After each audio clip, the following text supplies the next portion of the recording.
Well, welcome to FTB Fridays. I'm your host, Jason C. McLean. With me is Don McSweeney. And Don, I forgot to put the little graphic on at the beginning. But hey, we're already going. So We're here now. Let's run that graphic. FTB Fridays. All right. Yeah, back to me. Okay, so it's the 9th of April, 2022. And we're recording this at 12:23 p.m. in case developments happen. And one story there might be developments in is a story that's like 2 weeks old by now. It's something we haven't talked about on FTB because after a few days, it's kind of like, what are we going to try and like rehash this story everyone knows? Will Smith has now been banned from the Oscars for 10 years following his slap of Chris Rock at this year's Oscar telecast. Now let's back up because we haven't had an episode since this. So Don, what do you think about, first of all, the slap, the banning from the Oscars, and the fact that this is a story at all? Well, the fact that it's a story at all is crazy because we're watching crazy war in live time for the first time in our lives, like potential World War III really unfolding before us, and we're worried about rich people in suits doing things. But it is ridiculous also that nobody stood up. Anybody in that audience could have pressed charges for assault because they were witness to it. Nobody did. Chris Rock stood his ground, didn't want to press charges. That's fine. But everybody else there just distanced themselves from the fact that it happened and tried to move on, which was crazy because if you pop off like that at a work dinner, like that's what you did. Like, it was anybody who tries to make excuses for bad behavior like that. It's like, I've managed not to pop off and hit somebody and I take the metro and the bus. So somebody who's at their work dinner can hold off on live TV. And if they want to fight somebody in the parking lot like children, they could do that later. So it's crazy it happened. It's crazy that Jada Pinkett seemed to want to happen. And then it's crazy that she distanced herself and put it all on him. And now he's in rehab. And it was people behaving badly and a lot of people making excuses, and rich people can do whatever they want. Yeah, but the fact that there is consequences. He is banned from the Oscars for 10 years. Cool story. It's kind of like sports. They ban you from he should have been removed at the time. The fact and the blatant hypocrisy of Hollywood, that everybody stood for his standing ovation when he won his award and then gave some weird speech, like weird off the rails speech about a protector and his family. And all right, everybody needs to sit down and take their inside problems home to their inside. And when they're out in public trying to make millions of dollars off of public attention, act right in public. Yeah. Okay. That's fair. He also could have saved his sort of calling out for his speech, which I guess he didn't know he was going to make later that night, but he was. If Jada didn't like her head, she'd wear a wig. The woman's beautiful. She knows she's beautiful. She's all balls out beautiful. If she didn't like it, she'd wear a hat. She'd wear a wig. We wouldn't be talking about it. Nobody cares. Everybody gets made fun of. It's literally what happens there. Like, it's a little mini roast. Like, suck it up. When one of the most famous comedians in the world roasts you, you laugh. Yeah. Okay, moving along now. Please. Okay, we just had to get through that.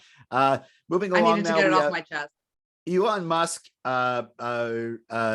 purchased shares of Twitter, but he purchased up to 9% of the company, making him a majority shareholder. He's going to be on the board. And now there's a new story out that he actually made $156 million by not following the rules. He should have announced the purchase.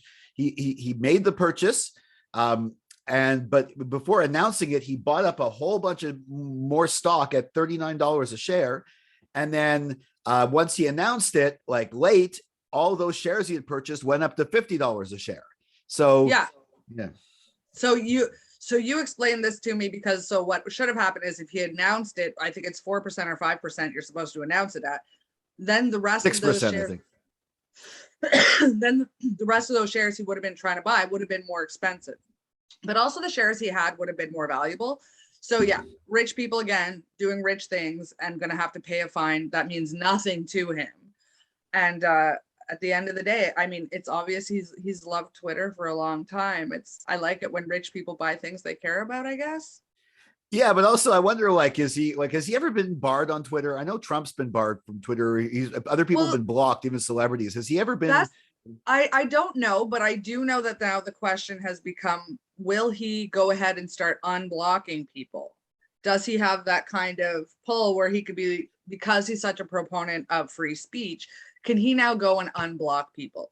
A couple of names that came up were, of course, oh, I forgot that guy's name, that comedian who was so always on CNN and stuff. He was one of the first people banned, Milo Yiannopoulos. Milo Oh, Yiannopoulos was one of the I don't. first people I banned don't from think Twitter. he's a comedian. I think he's more of But a. he also is. He's a shit disturber. But I mean, he plays with He's the a right Legion wing of. troll, but he's not really a He's a comedian. troll. But He's a troll, but he hangs out with comedians. So he was always trying to get a bit of do a prank. He was doing a bit. But he was one of the first people banned. And so then it's like, does he go in and unban people? Does he wasn't he in unban? Charlotte? Was he in Charlottesville, or is that? Am I imagining that? Was he actually? I know he supported it, obviously, like the huge racist I don't rally know. there. Like, Really, the only time I heard an interview with him where he didn't sound like a horrible human being, like when he wasn't doing his thing. But usually I only see him when he shows up on comedy podcasts. And in that environment, when he's on a comedy podcast, like doing that, it makes sense. Obviously, I don't think anybody should take him seriously, but the question remains, does Elon get to come in and decide who gets unbanned in the name of free speech? yeah, well, he's not. I mean, he's not he's a shareholder. I mean, I But don't he's think he on can the do it board now. He's on the He's board. on the I don't. board. So yeah. Boards don't So I do know. things directly. He'd have to tell someone to do it. They'd have to Correct. But like. I wonder if now that subject gets more brought to the forefront because of his support, because of how much the stock gets when he's involved. And he was running polls about things people want to see on Twitter. And so I think his idea is probably to make it seem really popular, whatever changes he wants to do before trying to implement them. And it's just a curiosity because he likes free speech. Yeah, because Twitter kind of went down over the years. That's not what it used to be compared to like Instagram, Facebook stuff. Well, Facebook is also kind of going down too, but Instagram, all these Twitter's new a things, cesspool. TikTok. I spend a lot of time on Twitter. I think it's a cesspool, but I mean, also it's one of those things that you have to seek out what you're looking for there. If you want to make your day better, seek out cats. If you really want to see what's trending, it's going to be an argument that's trending. That's why it's trending. Or someone died. People die all the time. It's like every time if I look at Twitter, I see someone's name trending and they're kind of older, I start getting worried. It's like I kind of hope they said something stupid instead of dying. Like I saw on Twitter that somebody wants a special trending situation so that when the person's name is trending, it says trending but not dead, which is almost fair.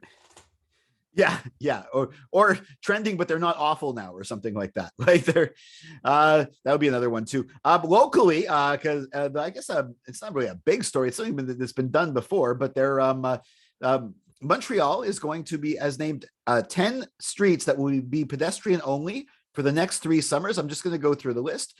Mount Royal Avenue from Saint Laurent Boulevard to Fulham Street. They've done that before. I think they usually did it from Park, but they're doing it from Saint Laurent. They started doing that distance during the pandy. Yeah, but I think they started it at Park. Now they're starting it at Saint Laurent. But the distance between Park and Saint Laurent along Mount Royal there is really negligible. Wellington Street in Verdun from 6th Avenue to Regina Street. They've done that. I think they were doing that from before. They had festivals there. St. Catherine Street East from St. Hubert Street to Papineau Street. There's no mention of St. Catherine West, which they've done for the past 2 summers, where they did it from Guy all the way. So that's was a that little all summer, unfortunate. or was that just for a couple of sales? I don't go down that way. It was. I think it was for most of the summer. Like it would maybe it was just it would click in at like a certain time.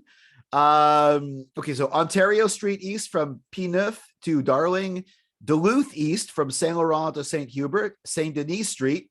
That's a big one from Sherbrooke to Maisonneuve and Emery. Okay, so it's the south part of Saint Denis Street. That's a huge traffic street. Oh, okay.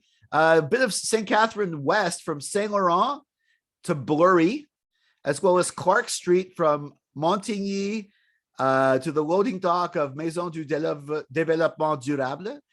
Marché du Nord Square Gentilon Market from Casgrain to Henri Julien. Bernard from Wiseman to Bloomfield. So that's in Outremont, right? My geography is not good, but a lot of these matter to me. And the Mount Royal pedestrianization saved us during the lockdown. and the fact that we're keeping it is just something to look forward to, because it was beautiful. The statistics on how many people were going through there a day were astronomical. Yeah, the Businesses were businesses loved it. booming.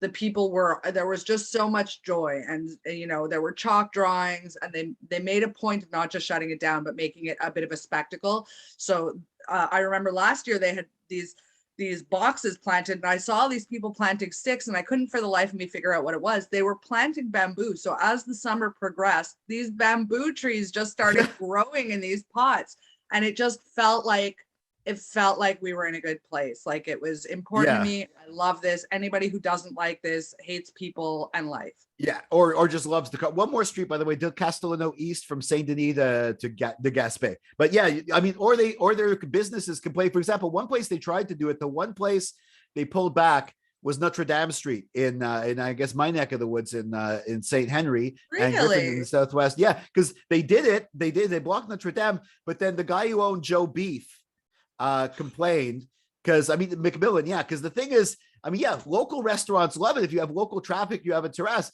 But Joe Beef, he doesn't get local, he gets like tourist traffic, or he gets like people driving in from the West Island. So he wants the parking, he wants the cars, and he doesn't have a local clientele. So if you can't park your car in the summer and walk through a pedestrianized place to get to the restaurant you wanted to go to, come on.